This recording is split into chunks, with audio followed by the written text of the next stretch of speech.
শুভ সকাল বন্ধুরা, কেমন আছেন সবাই? আশা করি যে যেখানে আছেন সবাই খুব ভালো আছেন। আমরাও ভালো আছি। আমার আরও একটি নতুন ব্লগে আপনাদের সবাইকে স্বাগত জানাই। আজ হনুমান জয়ন্তী, আর সকলকে জানাই হনুমান জয়ন্তীর অনেক অনেক শুভেচ্ছা এবং অভিনন্দন। আর যতদিন না বর্ষা আসছে, বৃষ্টি পড়া শুরু হচ্ছে, ততদিন সকালবেলায় আমাকে এই জল দেওয়ার কাজটা করতে হবে। আর এই দুই জায়গায় বেশ কিছু কুমড়োর বীজ দিয়েছিলাম, বেশ ছোট ছোট চারা হয়েছে, সেগুলো একটু জল দিচ্ছি। এইগুলোকে তো আবার 2-3 বার জল দিলে ভালো হয়, না হলে একদম শুকিয়ে যায়, বড্ড ছোট তো এখন। আর এই লাউ গাছটা মরে গেলে কুমড়ো গাছগুলো এরকম নিচেই বসিয়ে এরকম ছাদা তুলে নেবো, তাহলে এখানে আসলে ফল হবে। এই দেখুন একটা কত বড় লাউ হয়েছে, আজকে কেটে নিই। বেশি বড় হয়ে গেলে না ভালো লাগবে না, এখন তো খুব রোদটাও বেশি হয়ে গেছে, শুকনো হয়ে যাবে আর তাছাড়া টক হয়ে যাবে। এটা সেই লাকি বাম্বুগুলো। তো গাছটার জলটা দেখছি কেমন ঘোলা মতো হয়ে গেছে, তাই একটু ধুয়ে আজকে ভালো ফিল্টারের ভালো জল দিয়ে আবার রেখে দেবো। আর খুব তাড়াতাড়ি না জলটাও কমে যাচ্ছে, তো এখন জল দিয়ে রেখে দিই একটু। বাগানে এখন বেশ অনেকগুলো কলা গাছ হয়েছে, আর একটা গাছে তো কলাও ধরেছে। আর ওই গাছ থেকেই মোচাটা পাড়া হলো, তো কত বড় মোচা হয়েছে দেখুন। তো যদিও এটা গতকালের ভিডিও, কালকের রেকর্ডিং ছিল, আজকে এটা আমি দিলাম। আর ওই মোচাটাই আজ রান্না করব। তো বাদামটা ভেজে নিয়েছি, কাঁচা বাদাম, আর এখানে গরম মশলা, গোটা গরম মশলা আর হলুদ ফোড়ন দিয়ে আলুগুলো দিয়ে ভেজে নিচ্ছি। আর নিরামিষ করেই রান্না করব, আজকে তো নিরামিষ খাওয়া হবে। আর আমি যখনই রান্না করি মোচা নিরামিষভাবেই করি। আর কাঁচা ছোলাও দিয়েছি এর মধ্যে। সিদ্ধ করার সময় এই মোচাটা কুকারে যখন সিদ্ধ করেছি তখনই কাঁচা ছোলা দিয়ে দিয়েছি। আর এখন তো হয়েই গেছে, একটু ঘি আর গরম মশলা দিয়ে এখন নামিয়ে নেব। তবে আজকে সকালেই গোপালকে ঘুম থেকে তুলে আসনে বসিয়ে দিয়েছি।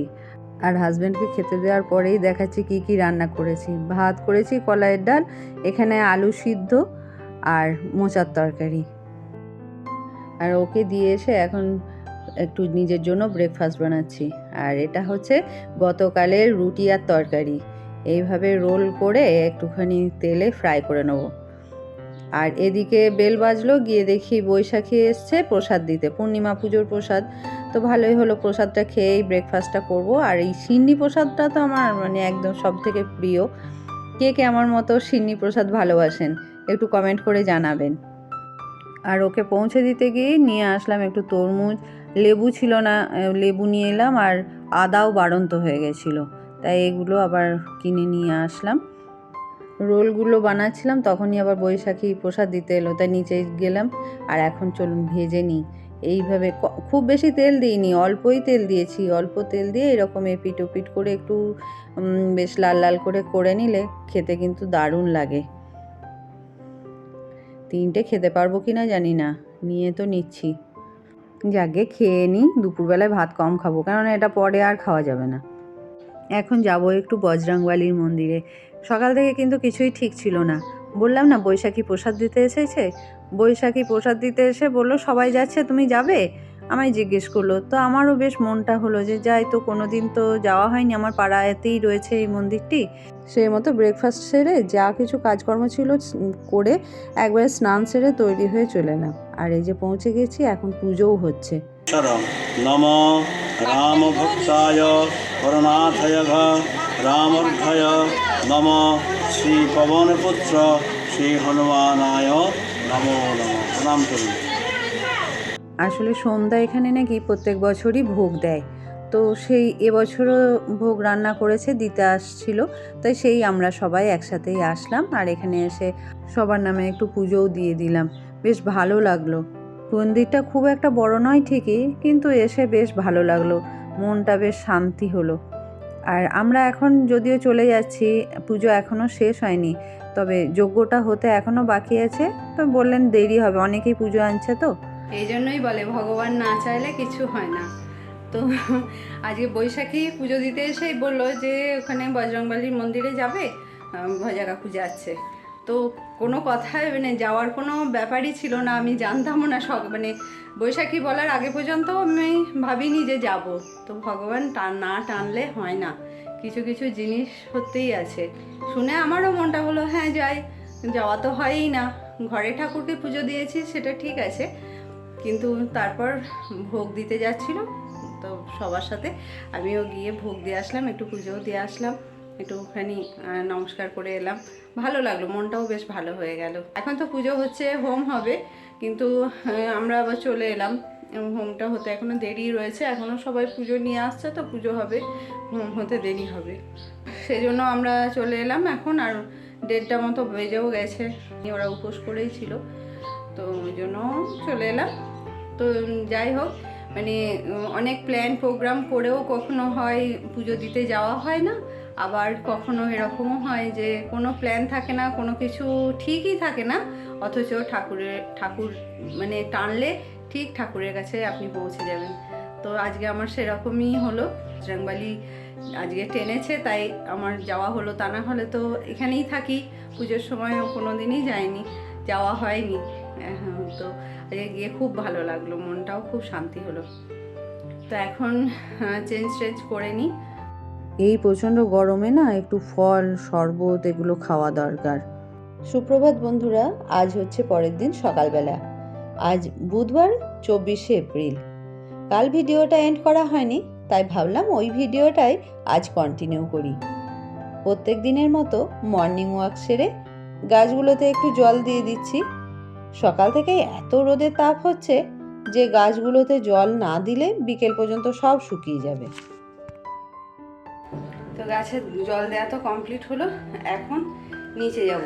নিচে গিয়ে দেখি হাজব্যান্ড তো ও ঘুমাচ্ছিল, দেখলাম ও যদি ওঠে ওর জন্যও চা করব, না হলে আমি একাই একটু চা করে খেয়ে নেবো।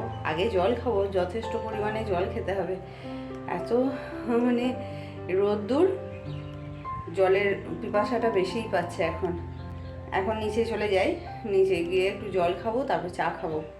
1 গ্লাস জল খেয়েছি আর 1 গ্লাস এখনও আবার নিয়ে বসেছি, এটা আস্তে আস্তে খেয়ে তারপর চা করবো। তো এখন চাটা খেয়ে একটু গায়ে জলও ঢেলে নিলাম। আর ট্যাঙ্কের জল এত গরম হয়ে যাচ্ছে, বিশেষ করে পাইপের জলটা গরম হয়ে যাওয়ার পর বাপরে বাপ, তাতে তো হাতই দেওয়া যাচ্ছে না, মনে হচ্ছে পুরো ফোসকা পড়ে যাবে। এখন প্রায় 7:30 বেজে গেছে, আর এখন একদম চট করে গিয়ে গোপালকেও একটু ঘুম থেকে তুলে আসনে বসিয়ে দেব, তারপর এসে রান্না শুরু করব। চলে এলাম পুজো করতে, এখন স্নান করে নিয়েছি একবার, এখন জানি না আবারও মনে হয় করতে হবে, রান্না হয়নি এখনও। এখন গোপালকে ঘুম থেকে তুলে আসনে বসাই, আর ঠাকুর ঘরও এখনও মোছা টোছা হয়নি, পরিষ্কার করে নিই। প্রচণ্ড রোদ্দুর, বাইরে গিয়ে আমাকে এখন সব কিছু করতে হবে, ঠাকুরের বাসন ধুতে হবে, তারপর ফুল তুলতে হবে। সকালবেলাতেই গাছে জল দিয়ে দিই, তো ওই জন্য দেখুন ফুলগুলো কত সুন্দর সতেজ হয়ে রয়েছে। আর বেশিরভাগ ফুলই আমি তুলে নিই, কেননা একটু পরেই সব ফুল শুকিয়ে যাবে। আর তার থেকে ভালো ঠাকুরের আসনে দিলে বেশ ঠাকুরের আসনটাও আলো হয়ে থাকে। আমার খুব ভালো লাগে এরকম ফুল দিয়ে পুজো করতে। যারা গাছ থেকে ফুল তুলতে পছন্দ করেন না তারা হয়তো আমার উপরে খুব রাগ করবেন, তবে নিজের হাতে তৈরি গাছ থেকে ফুল তুলে পুজো করার আনন্দটাই আলাদা। পুজো টুজো করে আসার পর রান্নাটা বসাবো। সকালের দিকে একদিক করতে গেলে আরেক দিকে দেরি হয়ে যায়। পুজো করতে গেলাম, এদিকে রান্নার জন্য তাড়াহুড়ো লেগে গেছে। যদিও এখন হাজব্যান্ড বললো ও একটু দেরিতেই বেরোবে, তাই রক্ষা। এখন ভাতটা তো হয়েই গেছে, ফ্যান ঝরতে দিয়ে দিলাম। আর এখানে আমি লাউটা কেটে নিচ্ছি, গতকাল যে লাউটা নিয়ে এসেছিলাম না কেটে, ওইটাই লাউটা দিয়ে আজকে মুগের ডাল বানাবো। আমার খুব ভালো লাগে মুগ ডাল দিয়ে লাউ দিয়ে, বেশ ভালো লাগে খেতে। তো এখন রান্না করে নিই। কী কী রান্না হলো দেখিয়ে দিই। এই যে ভাত হয়েছে আলু ভাজা, আর এখানে করেছি লাউ দিয়ে মুগের ডাল। এটা বাঁধাকপি বড়া করব, কেটে নুন হলুদ মাখিয়ে রেখে দিয়েছি, খাওয়ার সময় ভাজবো। আর এখন কয়েকটা বাসনও রয়েছে, সে কটা ধুয়ে নিই। রান্নার পর এখন কিচেনটাও পরিষ্কার করে নেব। তো বন্ধুরা, আজ এই পর্যন্তই। যদি আমার ভিডিও একটুও ভালো লাগে তাহলে একটা লাইক দেবেন, পারলে অন্যদের সাথে শেয়ার করবেন। আর যদি আপনি আমার চ্যানেলে নতুন হন তাহলে চ্যানেলটা সাবস্ক্রাইব করার অনুরোধ রইল। তো দেখা হবে আবার আমার নতুন একটি ভিডিওতে। ততক্ষণ সবাই ভালো থাকবেন, সুস্থ থাকবেন, সাবধানে থাকবেন। এখন রাত্রি 8টা মতো বাজছে, আমি যোগা ক্লাস থেকে ফিরছি, হাজব্যান্ডও ফিরে মানে অফিস থেকে ফিরে দেখি এখান থেকে মাছ কিনছে, ও চিংড়ি মাছ নিচ্ছে, বলছে কালকে লাউ চিংড়ি খাবো। তা ঠিক আছে নাও, তারপরে একসাথেই বাড়ি ফিরবো। তো মাছ নেওয়া হয়ে গেছে, এখন বাড়ি ফেরা যাক।